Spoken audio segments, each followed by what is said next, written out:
Here we are, 26th of November. Let's take you around the plot. The nasturtiums are still flowering over the back there, look. And me bits of pretty bits here, they're still looking good. So let's have a wander on round. So let's have a look in our close range.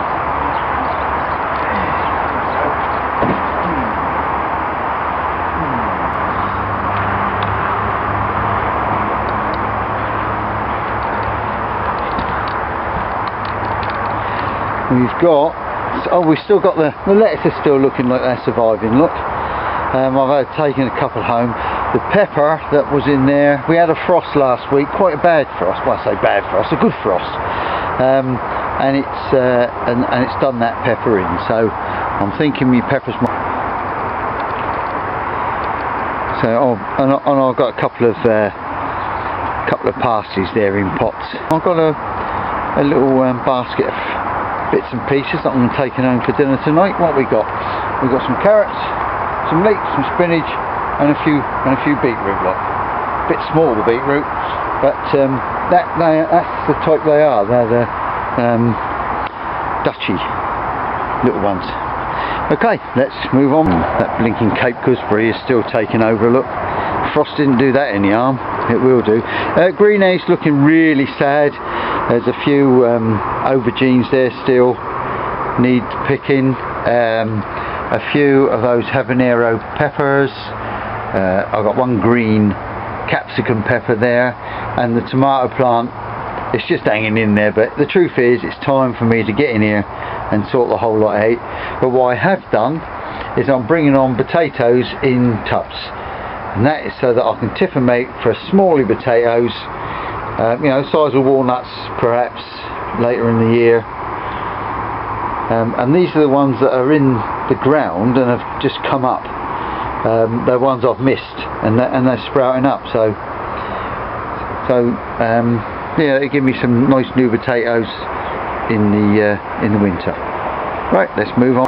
Now, as I said, there's that blinking Cape gooseberries. There's still gooseberries in there though, Cape gooseberries, and they're alright. I love them to eat, but I don't think they're worth growing the plant if it's going to take over like that. If we have a good summer next year, same thing will happen, so I won't bother. Then I've covered the carrots. That was the last lot I sowed, and I've covered them to keep the water off them. And then black currants and red currants, as I said last month, the black currants have got buds on.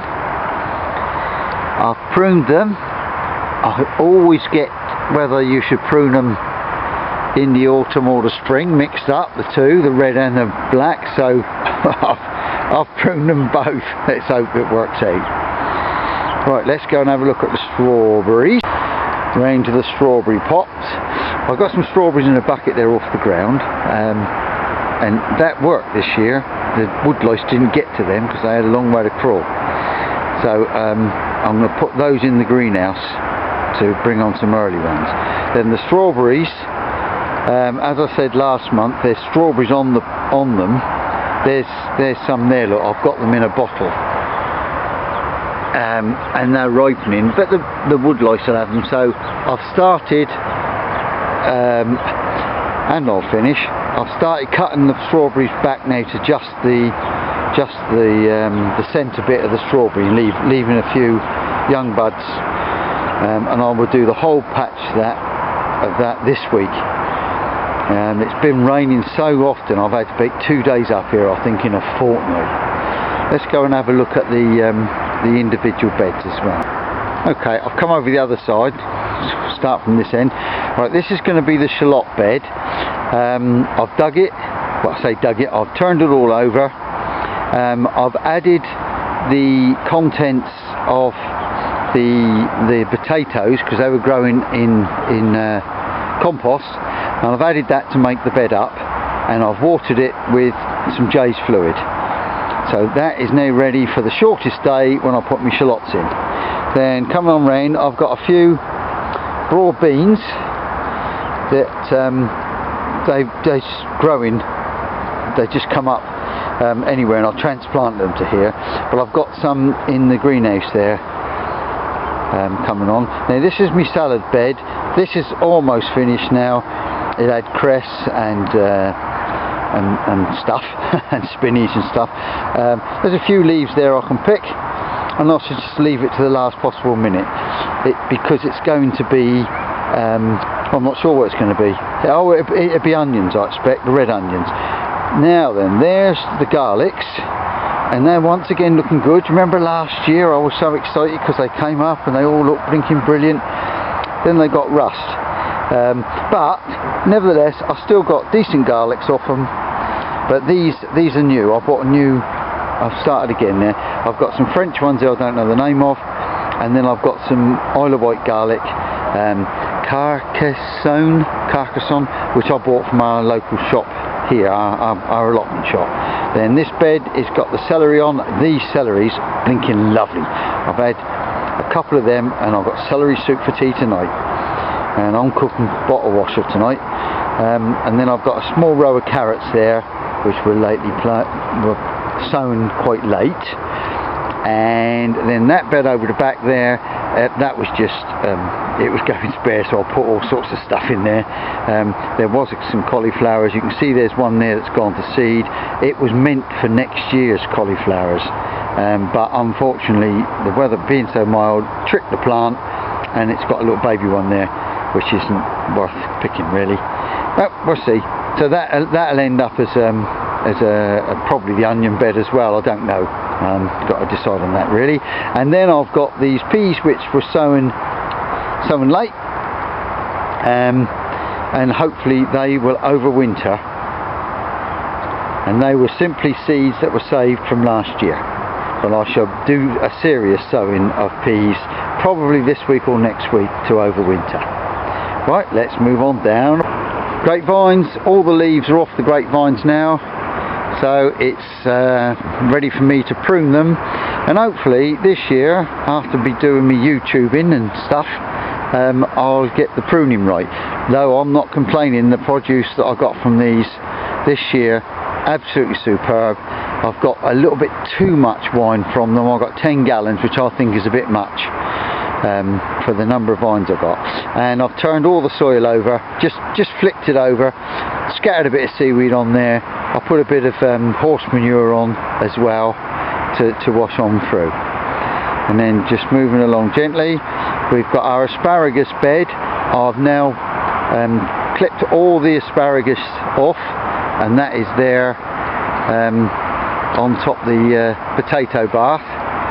And I'm keeping those. If it dries, I shall use those in between the strawberries to keep the strawberries up off the ground. So there you go. I'll put a bit of seaweed on top of the asparagus in the hope that the worms will take it on through, and I've put a bit of horse manure on there as well. Okay, so onwards we go. Oh, the potatoes in the bath that up there, I've dug all those out, and the soil is really nice and loamy. That's what I'm using to make up my raised beds. Okay, onwards and upwards then. There we go. There's our strawberries in the path. I'm going to do the same with those this week or even next week. I'm going to trim them right off, right back to nothing. And then my sprout bed, the sprouts, I've put in some more sprouts. Somebody gave me some plants that they sowed a little bit late to make up because the slugs or something ate these plants off. But the two plants that have survived excellent. They look, they've got some really lovely sprouts on. How about that? And I've eaten some, and they're really good. And next to the sprouts is the spinach. Let's come for the spinach. We have been picking this and eating it. Popeye would be proud. And then I've turned over the soil just a little bit, just to let the rain through, so it don't puddle up. And my parsnips, they're doing good. We've had a picking of some really nice parsnips through there. Oh, and I've eaten one of my turnips, and I think there's one there still to come, look. And then the leeks, equally as good. The leeks have been superb. I'm pleased with that. And then the rest of the ground, the spinach, I groomed the spinach to get all the snails out. So I took off lots of leaves and I've just scattered them, and they're all going to get dug in, because that area there will be the pumpkin area next year. Also, you might notice that I've put sticks up with the names written on of what, I don't know if you can see that I've marked up roughly what's going to go in where, so that when I'm treating the soil I know why I'm doing what I'm doing.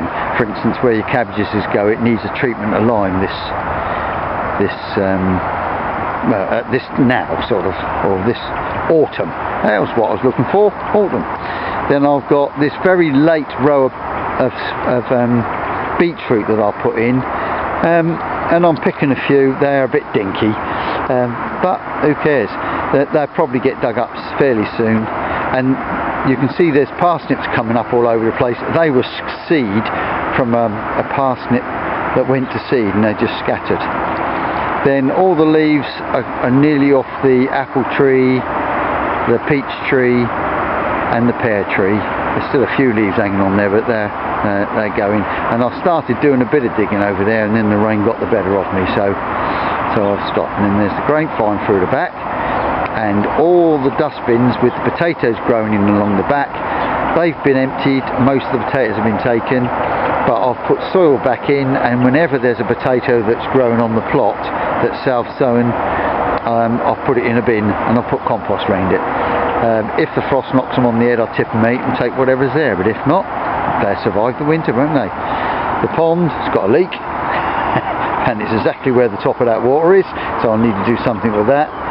And I've still got this box of carrots, and I'm just going to pull some of those. Well, I've already pulled some of those for dinner tonight. So there we go. Let's squizzle round then. There's the whole plot. Oh, and there's these few asparagus at the back there, and under the grapevine. Now, there we go. There's the whole plot.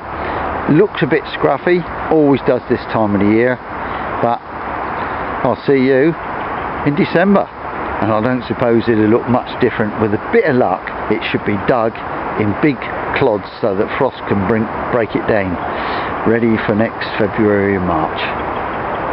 Okay, we'll see you next month. Bye.